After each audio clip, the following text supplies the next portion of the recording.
Ora viva! Depois do vídeo que fizemos do processo de parear transistores NPN e PNP, hoje vamos ver o funcionamento da placa para parear GFETs. O objetivo é rigorosamente o mesmo, portanto o objetivo aqui é encontrar transistores com características elétricas idênticas, o mesmo ganho,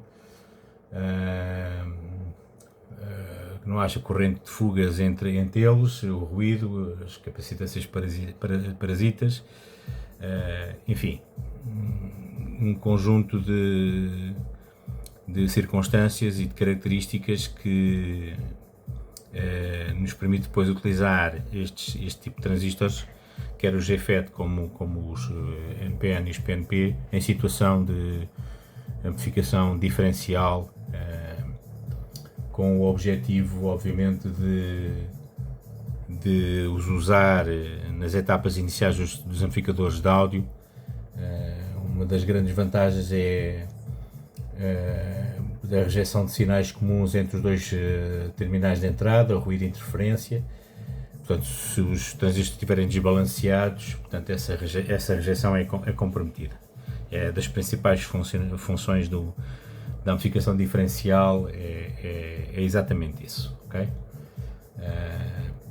Já foi referido no vídeo anterior, a questão do THD, portanto há muitas vantagens em fazer este processo de pareamento. Este circuito é diferente, é bastante diferente do outro. Este é um transistor a transistor, portanto funciona transistor a transistor. Basicamente utilizamos aqui uma situação em que utilizamos o GFET como se fosse uma resistência de 10K, ok? Fazemos passar uma tensão pelo transistor, isto de uma forma obviamente muito simples, e depois lemos o resultado no multímetro, ok? E consoante essa leitura, se encontrarmos dois transistores que apresentam o mesmo valor, tal como as resistências não são todas iguais, né? Para os mesmos valores há tolerâncias de resistências que apresentam valores às vezes 20%, 30%, 5%, o que for, mas há diferenças. E este circuito o que faz basicamente é um bocado isso, ok? É utilizar o GFET como se fosse uma resistência 10K e verificar a tensão depois à saída, digamos assim. Pronto. Sem entrar em grandes pormenores, isto é um circuito que foi criado pelo Sr. R.J. Kuehn, já existe há muito tempo, e que depois também foi melhorado e foi posto em prática pelo youtuber que é o Gadget Reboot, e que desenvolveu esta placa foi desenvolvida por ele. Eu aqui não mexi em rigorosamente nada e estou a utilizar isto de uma forma absolutamente original, ok? Pronto, o GFET é colocado nos pins de teste, é aplicada uma tensão de 9 volts que alimenta o circuito, portanto isto depois tem um amplificador operacional também, que também é um GFET, aliás são dois. Se vocês procurarem na net vão encontrar R.J. Kuehn, ou então o youtuber Gadget Reboot tem lá este vídeo portanto, até a explicação teórica, digamos assim, do funcionamento de uma forma exaustiva do circuito.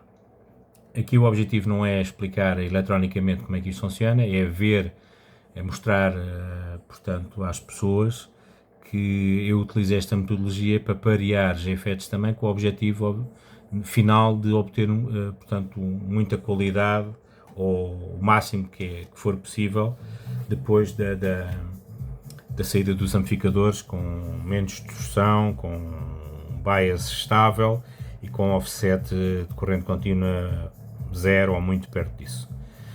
Portanto, o transistor já está nos pernos de teste. Vamos clicar aqui no botãozinho e vamos ver que ele apresenta 891 mV. Portanto, esta é a tensão que ele está a mostrar. 8912 neste caso. Vamos retirar esse e vamos colocar outro. Eu já fiz previamente aqui um processo de pareamento para ter aqui um transistor que fosse similar. 8954, pronto. Estão a ver? Muito perto, 8949, muito perto do primeiro transistor. Eu diria que isto é um par ideal, ok? Vamos colocar aqui outro, por exemplo, que tem valores completamente diferentes, só para verem. 91, 35, 34, pronto. Portanto, este não faz par, não é? Não está pareado. E é um bocado, pronto, estes dois aqui podiam ser utilizados num par diferencial, um amplificador diferencial, na entrada do canal esquerdo ou canal direito, o que fosse.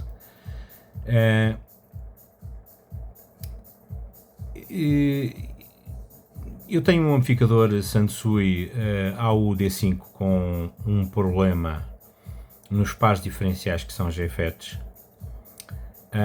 e aquilo é um módulo, portanto é um módulo com, se não estou em erro, 5 pinos, portanto sobre o comprido, uma peça, um componente eletrónico sobre o comprido, e depois tem os pernos como se fosse um circuito integrado. E aquilo são dois GFETs que lá estão acoplados termicamente, porque estão dentro da mesma cápsula, e obviamente estão pareados, vêm pareados de fábrica, não é? Portanto, eles são selecionados e vêm logo naqueles módulos, digamos assim, com o trabalho feito. E já não se vendem, portanto, aqueles componentes já não se vendem. O AliExpress tem aquilo à venda, mas pelas voltas que eu dei pela net, pelos fóruns dos gurus da reparação e da restauração de Wi-Fi áudio, a maior parte deles são fakes, são falsificados. Uma forma que há de reproduzir fielmente ou muito perto desses módulos é utilizar dois pares pareados e colocados, obviamente, depois numa pequena chapa de alumínio, uma pequena chapinha de alumínio, um ao lado do outro, não é? Um ao lado do outro, e depois com os pernos espaçados com as mesmas distâncias da peça original, eles depois ficam encostados a essa chapinha de alumínio, como se fosse um dissipador, e depois com massa de permuta térmica à volta, para ficarem debaixo das mesmas temperaturas, ou das mesmas variações de temperatura, digamos assim. E precisamente o transistor que substitui, que tem equivalência, digamos assim, a esses dois, eu tenho esse amplificador, o Sansui AU-D5 tem dois destes, tem dois componentes destes. É precisamente este transistor 2SK301. Eu mandei-os vir, mandei vir 10 para tentar pelo menos ter dois pares pareados. Acho que tive essa sorte, tenho este e tenho ali mais dois que estão pareados. Portanto, vou substituir nesse Sansui, e depois vou fazer esse vídeo também, porque andei à luta com esse Sansui durante bastante tempo. Acho que já contei aqui a história, queimou-me já 4 transistores de output de uma forma alternada, umas vezes era o canal esquerdo, outras vezes era o direito, porque entrava em oscilação, por variedíssimas razões, porque não há os transistores de output originais, os que há com características elétricas semelhantes têm frequências de transição muito superiores, e se cria uma oscilação dentro do circuito não está preparado, porque os outros componentes trabalham mais devagar, digamos assim.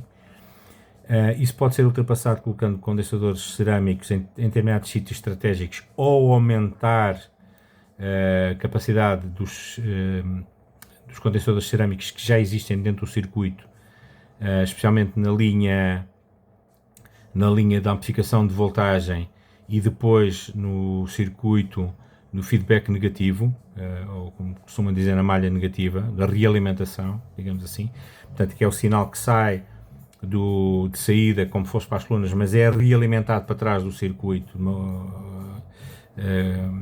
de forma negativa, e nesse caso deste amplificador Sansui o D5 entra, essa realimentação negativa entra nesses dois componentes JFETs que eu cheguei à conclusão que não estão bons, ok? E o primeiro sintoma que eu tinha é que eu não conseguia regular o bias. Eu regulava o bias para 15 mV e ao fim de uma hora já estava com 80 mV e não parava de subir.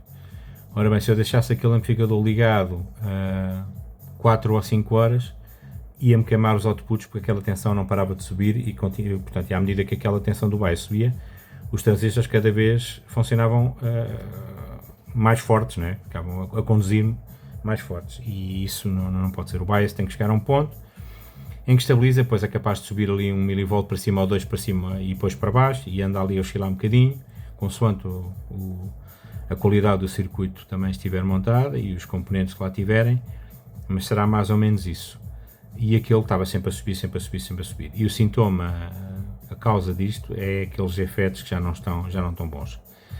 E eu estou desconfiado que naquele caso das oscilações que eu andei a ver no circuito com o osciloscópio, para trás, nos andares todos do amplificador, onde é que a oscilação desaparecia e onde é que ela começava, digamos assim, tentar perceber qual era o transistor que estava a causar, ou o conjunto de transistores que estava a causar aquilo. Mas a oscilação era tão forte que entrava pela massa do amplificador e até na fonte de alimentação eu tinha aquilo. Portanto, era uma coisa do outro mundo. E era uma oscilação altíssima, de 56 megas, 54, 56 megas, portanto uma coisa muito alta. E vou substituir aqueles dois módulos por dois que eu vou fabricar com estes transistores, com os dois SK301. E precisamente a ideia de obter um mecanismo que me fizesse um matching dos JFETs foi precisamente essa necessidade desse amplificador que eu tenho e que quero pôr a funcionar e quero resolver, não é? Pronto, o próximo vídeo que vou fazer é sobre o Curve Tracer, portanto, que é outra ferramenta completamente diferente disto e que permite ter uma visualização no osciloscópio das curvas de funcionamento dos transistores PNP e NPN. Até à próxima.